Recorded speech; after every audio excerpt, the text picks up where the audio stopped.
Hello guys, in this tutorial you will learn how you can give the artificial intelligence on Qwen AI the command to explain a part of the text or reply it has given to you.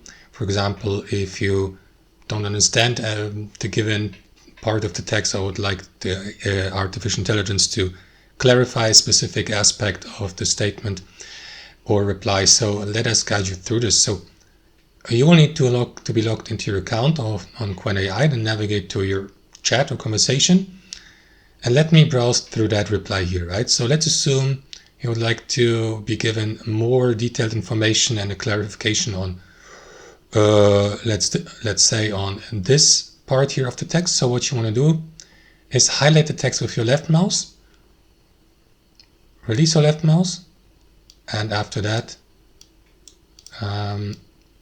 you will see a menu like this here below the highlighted text. Copy, ask Qwen, explain, and translate. So if I, for example, use this text here and click into explain, you will see the copied text here with the command. And as you can see, the artificial intelligence is starting to go more into the details, right, of the given text or part of the text. That's it. Thanks for watching, and I'll see you next time.